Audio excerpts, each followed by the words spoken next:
Hello again, I'm Bob Colt. We're continuing our conversations in Charlotte Public Schools. You may not recognize the guy usually behind the camera, Jeff Haston, a teacher here in Charlotte, a very talented teacher because you do a lot of stuff with web design and technology and creative stuff with young people. Jeff, as a longtime teacher in Charlotte, talk a little bit about what you're doing, because you're doing a lot of new cool things that young people like. Well, yeah, we're doing a lot of cool stuff. In fact, my most favorite is the web design class. So we call it iWeb. And they learn what's under the hood.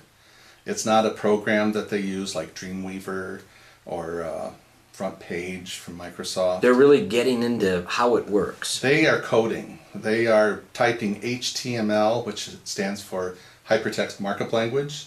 They're using the newest version, which is HTML5.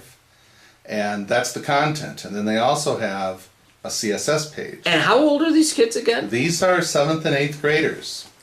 And it's almost scary what they're learning. It is. And I tell them from the get-go when they come into my class, I say, you know, in phys ed class, they exercise your body. In this class, I exercise your brain.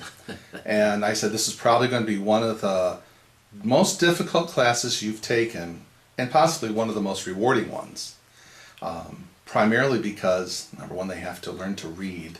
When I say learn to read, so many times they'll glance through material and try to glean what they need, but they have to go deeper. They have to read the instructions and then go into it. And of course, I'm there to help. Having laptops, I usually have a small line coming up to see me with issues.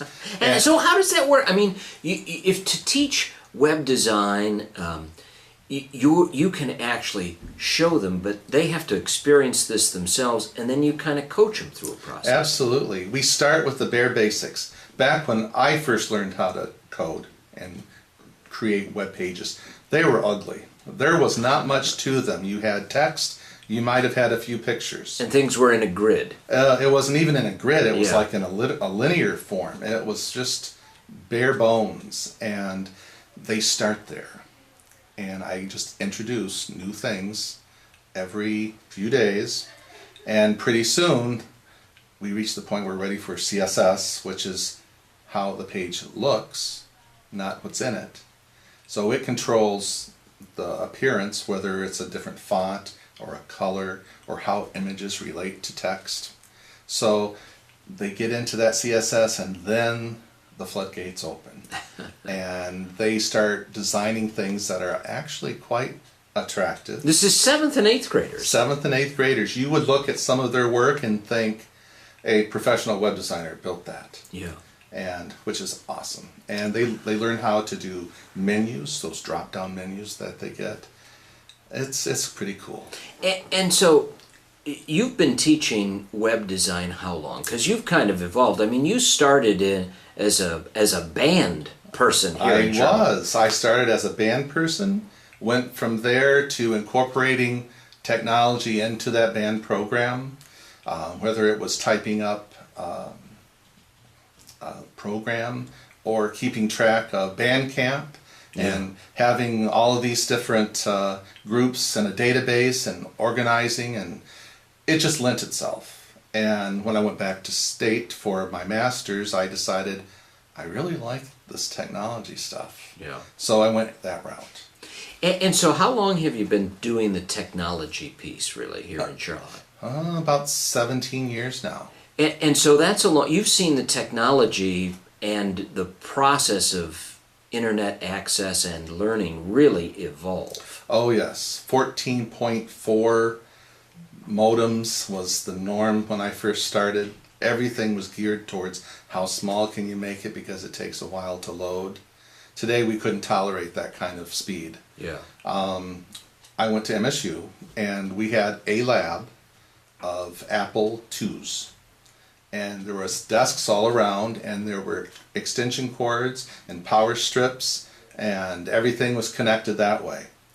And I still remember we had a final exam, and one person accidentally tripped over a major extension cord, and everybody's stuff just went But so now in Charlotte, some parents may not really understand what kids are working with. Not only are they developing things, but they're working with pretty good equipment.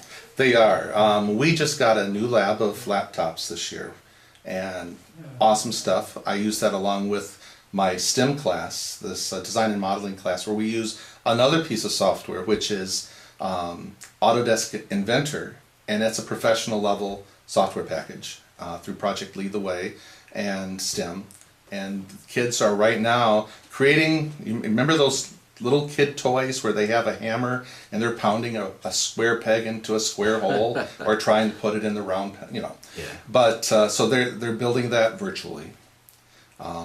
We've done several other projects with that program. But to get back with the hardware, a new lab of laptops this year, which I wasn't sure I would like, but it gives us so much more flexibility. And it's challenging for you too, right? Oh, absolutely. Yeah.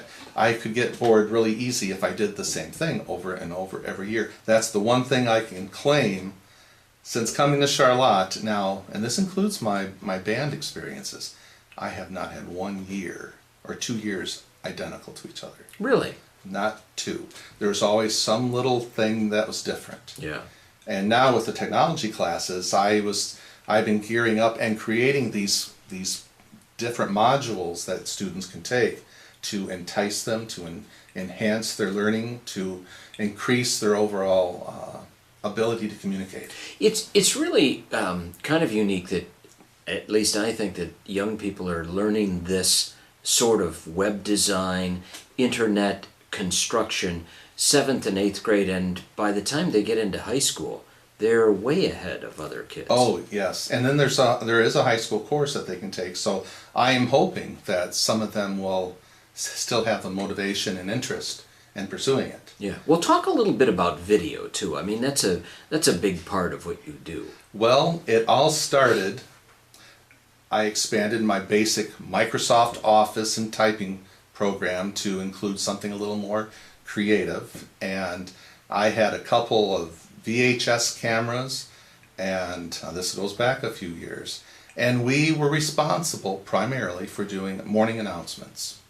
And we had an announcement team. We had the weather girl, we had the lunch menu people, we had the sports, just like you would see on Channel 10 or Channel 6, but in a very smaller variety. We even developed a green screen so that we could use different backdrops for our people. Mm-hmm. So that was fun. But it evolved. We went from, I guess, analog to digital, and that made things go a lot faster. That's changed a lot of things, hasn't it? Tremendous. So a lot of people who might see this don't really understand the difference, but digital gives you great capacity and a lot higher quality. Absolutely. Plus time. Yeah. If I had an analog tape and there were 20 minutes of that tape, it took 20 minutes to download that tape to a computer. Now with digital, it's a file, it's a folder. You right click, you copy, you go where you want it to go, and you paste. Yeah. And it's that much faster. So what do the skills that young people really take away with your sharing knowledge of video production? Well, they have to become organized. They have to know that they can't just fly off the cuff. They have to create scripts. They have to think about camera angles. We don't want to see the back of somebody's head when they're talking. Presence, chewing gum, and being videotaped is not, or video recorded is not appropriate. Yeah. If so they get protocols and techniques, and probably some structure to what they would normally want to run out with a camera to do. Absolutely. Plus, it desensitizes them to be in front of a camera. So many of us that are in front of this camera right now or have been there can be kind of nervous, and we start focusing on the camera and not on what we're saying, and our tongue gets tied. They started that way, but now you put the camera in front of their face, they're on. Yeah. We've even done parodies on commercials. You've probably seen the Subway commercials. Sure. And they've rewritten the scripts and they perform it, and then we alter the audio so their voices sound like those little kid voices. So I teach them how to do that as well. Well, so they're learning some real skills, but also having a lot of fun in the process. Absolutely. And there's that trust factor that goes into that too, because I send them off to go do their thing, and I'd say 98% of the time they're doing exactly what they're supposed to.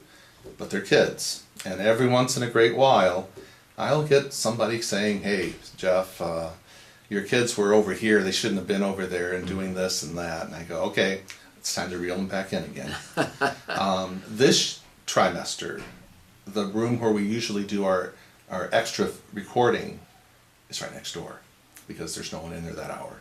That's been a real help, because we have to use a portable green screen. It's made of cloth, Yeah. with to support tripods. So, as a student starts the year, you're kind of introducing them to a lot of technology, giving them structure.